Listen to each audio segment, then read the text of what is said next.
చూడండి ఫ్రెండ్స్, వడ్లు అయితే కోసాము. కొంచెం పచ్చిగా ఉంది అని చెప్పి డల్లారి కస్టమర్ తీసుకోలేదు. సో ఇదంతా ఆరబోయాలి.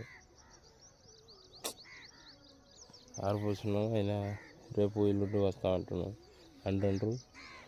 వర్షం వచ్చేలాగుంది. క్లైమేట్ ఏం అర్థం కావట్లేదు ఫ్రెండ్స్. ఎవరైనా మీకు తెలిసిన డల్లార్లు ఉంటే, కస్టమర్లు ఎవరైనా ఉంటే చెప్పండి ఫ్రెండ్స్. నా తరపున 2 లారీలకే ఎత్తిస్తాను. ఓకేనా? ఎవరైనా ఉంటే కాంటాక్ట్ చేయండి please. Telangana masala me side ఎంత కాస్ట్ ఉందో చెప్పండి. పుట్టి తెలంగాణ మసాలా